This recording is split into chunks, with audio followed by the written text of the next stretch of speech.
Es un gusto poder estar con ustedes, aunque sea a través de este video. Me llamo María Elena Rivera, me formé como terapeuta familiar en el Instituto Latinoamericano de Estudios de la Familia en la Ciudad de México y tengo muchos años haciendo investigación sobre diferentes aspectos de la familia. Desde que vine a trabajar a Michoacán, a la Universidad Michoacana de San Nicolás de Hidalgo, incorporé en los estudios de familia el tema de migración y de eso vamos a conversar el día de hoy. Les quiero dar las gracias por recibirme a través de este video y compartir con ustedes dónde estoy el día de hoy. Me encuentro en un salón de clase de la Facultad de Psicología de la Universidad Michoacana. Les voy a presentar a mis estudiantes de sexto semestre, quinto semestre me dicen. Miren, este es el salón de clase que nos está acompañando en este momento y justo ellos tienen una materia que se llama Análisis de la Estructura Familiar.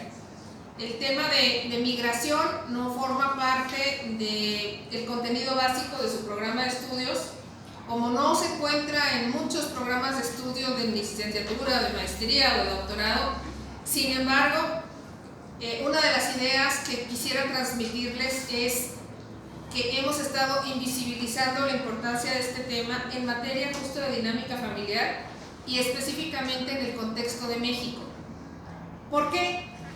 El dato duro es que ahorita, el día de hoy, hay un poco más de 10 millones de personas que nacieron en México que se encuentran viviendo en Estados Unidos. Algunas de ellas con documentos que les permiten trabajar y otras más están trabajando sin contar con esos documentos. Entonces, 10 millones de mexicanos están en Estados Unidos. Pero cerca de 40 millones de mexicanos, ya sea de primera, segunda o tercera generación, viven en Estados Unidos. Es decir, posiblemente ya nacieron allá, pero tienen padres mexicanos o tienen abuelos mexicanos o vivían en Texas o en California o en Nuevo México o en Arizona cuando después de la guerra que hay entre México y Estados Unidos se mueve la frontera y resulta que ellos no migraron, sino simplemente el movimiento de la frontera hace que pertenezcan ahora a Estados Unidos pero que tengan sus raíces mexicanas. Hago énfasis en este contexto porque parte de nuestra identidad nacional va acompañada del tema de migración.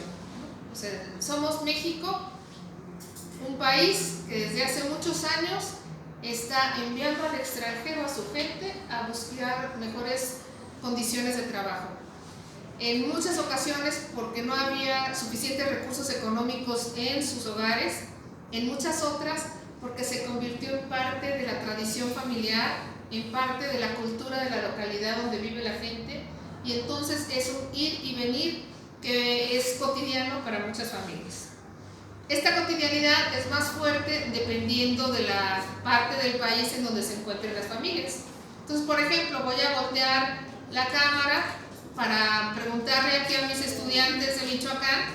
Les voy a pedir que levanten la mano quienes tengan su papá o su mamá o un hermano o una hermana o un abuelo o una abuela viviendo en Estados Unidos en este momento. Estamos hablando que al menos una tercera parte de este salón de clase tiene un familiar directo migrante. Ahora, si le agregamos a esta lista no necesariamente alguien tan cercano, alguien un poquito más lejano, como un tío, tía o primo, ¿quiénes tendrían, además de su papá, su mamá, un tío, tía o primo? Les pediría que el primer grupo, el que levantó la mano la primera vez, la vuelva a levantar. Y ahora el segundo grupo son los que tienen tíos.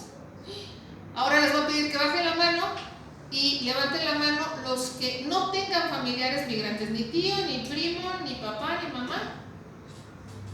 Solo tenemos a una persona en el salón de clases que no tiene familiares migrantes. Ahora yo invitaría a los que están allá viéndonos en la Ciudad de México a que hicieran el mismo ejercicio. ¿Quiénes de los que están ahí tienen un integrante de la familia con una liga directa. No es solo la familia nuclear, que normalmente es papá, mamá o hijos, sino que estamos incluyendo a los abuelos. ¿Quiénes tienen un familiar directo? Abuelo, abuela, papá, mamá, hermano, hermana, que vive en el momento actual en Estados Unidos. Y luego que hagan el mismo ejercicio, quienes además de ellos tienen tíos, primos u otros familiares que están siendo migrantes en este momento.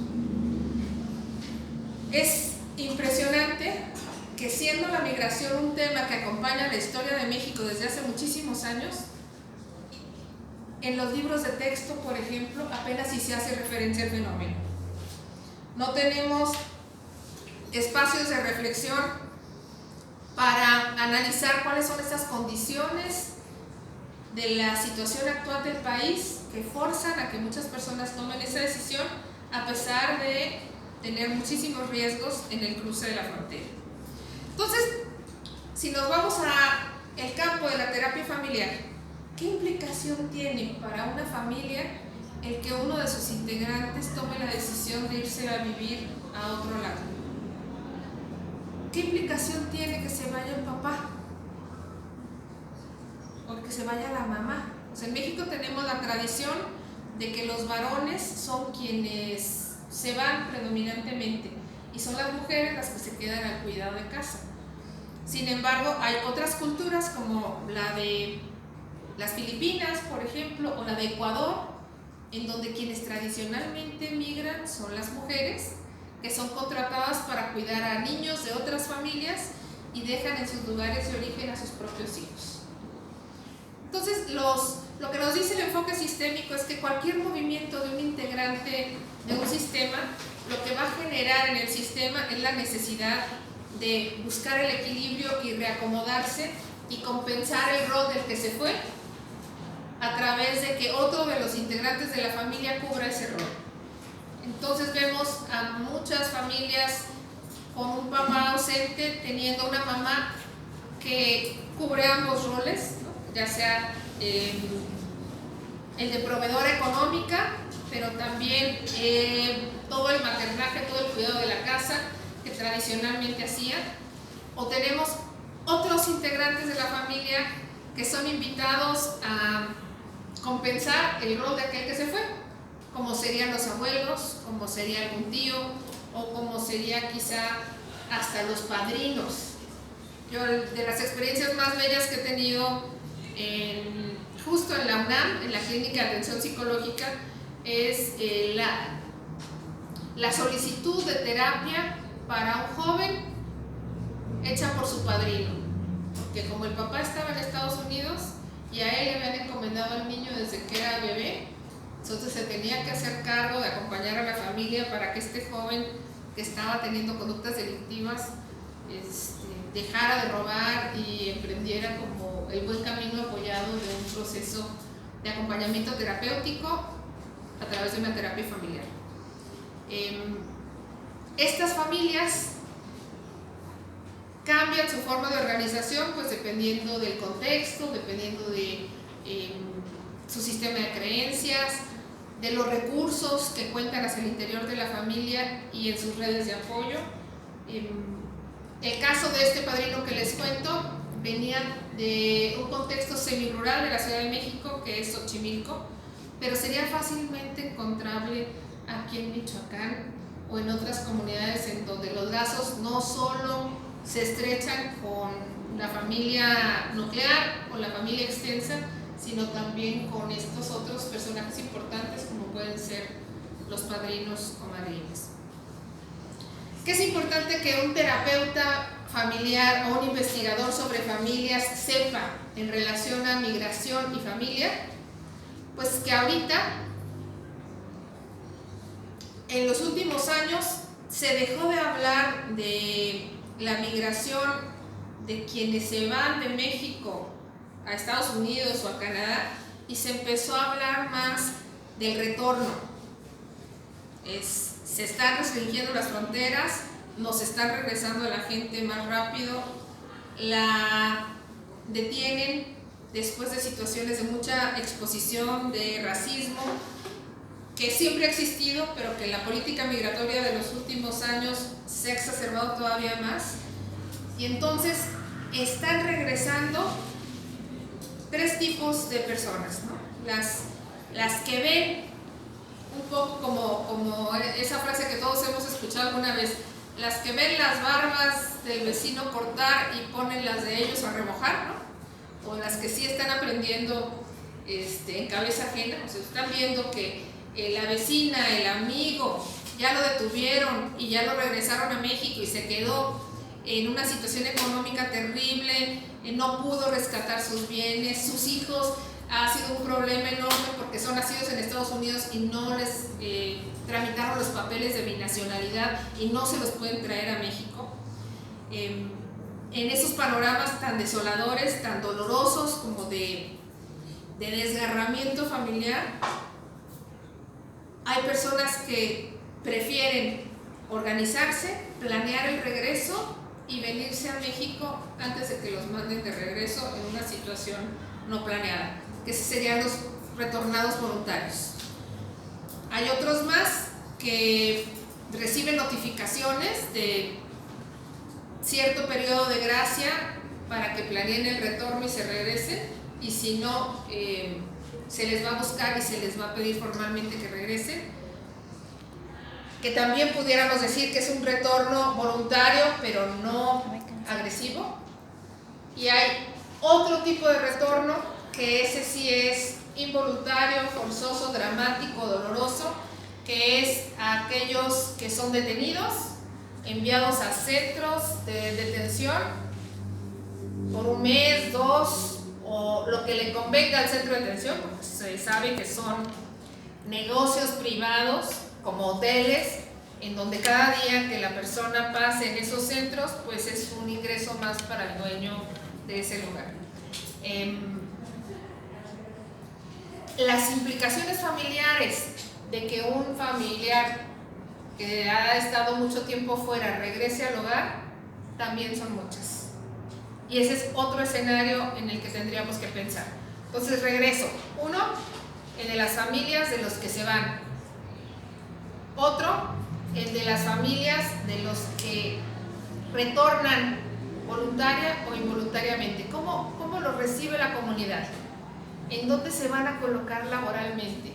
¿Cómo se va a integrar ese niño al ambiente escolar? ¿De qué manera se va a comunicar con su familia? Si habla inglés o habla purépecha e inglés, pero no ha dominado el idioma español, que es justo con el que se va a enfrentar en el sistema escolar en México a su retorno. O igual sí hablan español, pero no tienen todos los códigos de convivencia y de relación con los otros en este proceso de retorno. Entonces estamos hablando que los retos de los procesos de adaptación a nivel individual, a nivel familiar y a nivel comunitario asociados con la migración de retorno son muy grandes. Y en el caso de Michoacán, nosotros tenemos el segundo lugar a nivel nacional de emigración, ¿no? Ahora sí que solo hay un estado que nos gana en cuanto al número de personas que salen fuera del país, pero somos el estado que ocupa el primer lugar en repatriados, ¿no? Es decir, aquellos que nos lo regresan de manera involuntaria al estado. Y la cantidad de personas que están retornando, ya sea por repatriación o por retorno voluntario, pues es impresionantemente grande. Entonces, ese es el panorama global. Ahora imaginemos la dinámica de una familia en donde quien estuvo enviando dinero a lo largo de muchos años, que sabe que se sacrificó por el bienestar de la familia y que quisiera ser recibido pues con todo el reconocimiento de su esfuerzo, muchas de las veces lo que encuentra pues es el enojo de los hijos que le reclaman el por qué se fue si ellos no le pidieron que se fuera. Si quizá en su intención, en su voluntad, en su corazón, lo que hubieran querido era que no importaba que no hubiera más dinero, pero que sí hubiera presencia y acompañamiento del papá o de la mamá ausente. Hay otros más que logran compartir el sueño del que se va y entran en ese sistema de creencias de está bien, ¿no? Qué bueno que hay más ingresos, qué bueno que con lo que manda mi mamá o mi papá sí estamos pudiendo ir a la escuela, estamos pudiendo pagar el médico, estamos invirtiendo quizá en semilla para el terreno que tenemos por ahí. Ven en relación a otras personas de su misma comunidad mejorada su situación económica, pero al mismo tiempo, aunque reconozcan esas ventajas, pues están presentes las otras situaciones que es el costo de la ausencia física del otro integrante. Entonces llega este papá y se encuentra con hijos que por un lado habrá algunos que estén agradecidos, habrá otros que estén enojados y otros más que están indiferentes, ¿no? Que no tienen forma de acercarse o de vincularse con este papá o con esta mamá, porque lo que nos han dicho en muchas ocasiones en las investigaciones y en el salón de clase cuando conversamos de este tema, me dice, es que yo sé que es mi hermano, pero no lo conozco, o yo sé que es mi padre, pero pues, ¿de qué platico con él? O los papás que tienen poco entrenamiento justo en la expresión del afecto, no saben cómo reencontrarse con esos hijos a los que dejaron ausentes tanto tiempo. Y estoy poniendo el contexto y la situación de una familia integrada donde todavía hay un papá, una mamá, unos hijos. En el caso de muchos, sobre todo varones, retornados de manera involuntaria, lo que se encuentran es que están nuevamente en sus comunidades con papás envejecidos, o sea, muy mayores, algunos de ellos ya fallecieron, y sin redes de contacto en la comunidad. ¿Qué quiero decir? Que ya ni el señor de la tienda, ¿no? A donde iban cuando eran niños, ya ni el señor de la tienda está, ya no está el amigo porque ya se fue a otro lado, la exnovia o la prima pues cambió tanto su vida que no hay manera también de vincularse con ella, y entonces están ciertamente en el país donde nacieron, con la familia a la que pertenecen, pero con una enorme dificultad para volverse a integrar, a arraigar, a encontrar cómo adaptarse en esta comunidad, agregándole la situación que todos conocemos que tiene nuestro país, que son pocas fuentes de empleo. Entonces, el reto para los psicólogos implica también el trabajo con las familias, pero el trabajo a nivel comunidad y a nivel sociedad para modificar estas condiciones de vida que hacen que la gente siga buscando irse o que se siga yendo por motivos de un salario insuficiente y no porque justo quieren hacer un posgrado o porque están compitiendo a nivel internacional por un puesto que les genere el salario que ustedes desean, pero tienen esas competencias y esas capacidades para poder lidiar en una contienda con jóvenes de otras partes del mundo. Hago aquí un pequeño respiro como para preguntarme qué cosas pudieran interesarles que conversemos adicionalmente en materia de familia y migración. Quizá contándoles lo que hemos venido trabajando. Nosotros hemos enfocado el esfuerzo, la mirada desde la psicología hacia la migración en los recursos psicológicos que tiene la gente para enfrentar diferentes situaciones de vida, en este caso las de migración. Creemos que hay recursos personales que pueden ayudar a manejar las situaciones adversas de mejor manera, y cómo la gente enfrenta la tristeza, por ejemplo, les da mejores elementos para situaciones de separación como las que están asociadas con la migración, puedan ser mejor manejadas por los familiares que se quedan como por los familiares que se van. Otro recurso psicológico con el que trabajamos es el manejo del enojo. Otro más es cómo recuperas el equilibrio ya que lo perdiste, ya sea que te enojes o que te pongas muy triste. Y finalmente lo que sería el autocontrol, sobre todo para no explotar en la manifestación agresiva del enojo, ¿no? O sea, cómo me autocontrolo para poder lidiar en la vida cotidiana de mejor manera con las personas que me rodean. La otra parte de los recursos muy importantes con los que trabajamos son los recursos sociales. ¿Cómo está la red de apoyo de las familias migrantes? ¿Cómo está su capacidad para buscar una persona de confianza a quien contarle las cosas cuando lo necesitan? Pero también cómo está su capacidad para pedir ayuda cuando la necesitan. Hemos encontrado que muchos problemas de salud mental se asocian no a no tener red de apoyo. En general, muchísimos mexicanos tienen red de apoyo.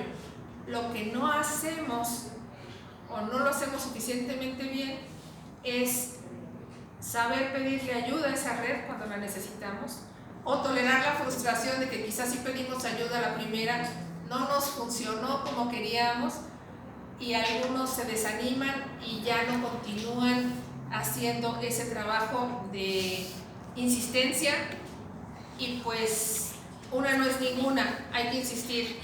Y el trabajo en la capacidad de pedir ayuda a la gente es importante también en temas migratorios. Y finalmente, regresando al motivo de la conversación sobre familia y migración, un importante recurso con los que cuentan las familias pues es la familia en sí, el trabajo en la unión y el apoyo familiar, el trabajo en la expresión del afecto, el comunicarse con la familia, es sumamente importante y fortalecedor de los sistemas familiares. Y ello acompañado de un ambiente familiar cordial en el que no haya la sensación de niveles de conflicto altos, permitiría un entorno que favorezca, ahora sí que crecer en familia, aunque un papá no esté presente, con comunicación y con unión y apoyo a la distancia, se pueden compensar muchas cosas. Esto que les estoy platicando está fundamentado en varias investigaciones en donde hemos evaluado los recursos psicológicos individuales, familiares y sociales de migrantes que están en Estados Unidos, familias de migrantes que están en México y también de estudiantes que viven migración interna, quizá como los estudiantes universitarios. Y lo que hemos encontrado es que las personas que necesitan más apoyo psicológico son los familiares de los migrantes que se quedan. ¿Por qué? Porque quienes se van, en el puro hecho de enfrentar tantas adversidades en el cruce de la frontera y en la adaptación en el nuevo país, fortalecen sus recursos psicológicos en muchas maneras. Los que retornan sería otro grupo especial que requiere atención, porque sí vienen desgastados, adoloridos, destrozados si hubo un proceso de separación familiar en donde parte de la familia se quedó en un lado y parte se quedó en el otro, y se complica todo este panorama con los escenarios que les planteaba cuando no hay trabajo y cuando regresas y ya no encuentras familia de este lado y parte de tu familia se quedó del otro. Entonces serían estos grupos de especial vulnerabilidad. Y todavía, que no va a ser motivo de esta conversación, pero imagínense que si le agregamos un nivel más de complejidad, estaríamos hablando de lo que viven los migrantes que están en tránsito por el país, en procesos de caravana de migrantes, que no pueden cruzar y que entonces están de manera intermitente esperando pues que se les permita en algún momento refugio en México o refugio en Estados Unidos. esta sería una condición de ambigüedad, de impas, de incomodidad, que trae otros impactos y consecuencias psicológicas en las personas que lo viven y en las comunidades que están recibiendo a migrantes en tránsito. Hay que conversar lo que están viviendo en la frontera, en Mexicali, en Tijuana, en Reynosa, en Laredo, y bueno, todo lo que ocurre en nuestra frontera sur. Pues como verán, esto tiene muchísimo de dónde seguir conversando. Sí les quiero dejar herramientas de trabajo, de conversación sobre familia, migración, recursos psicológicos.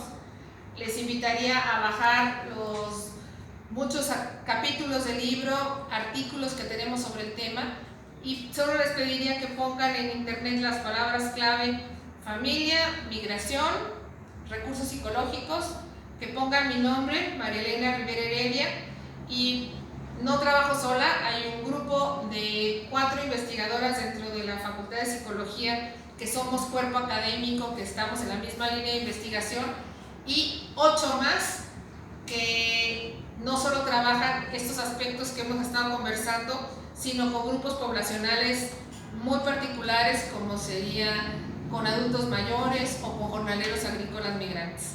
Creo que estamos haciendo un camino ya andado, ya tenemos 10 años en esta línea de investigación sobre familia y migración, y vamos acompañándonos de mucha gente en este camino.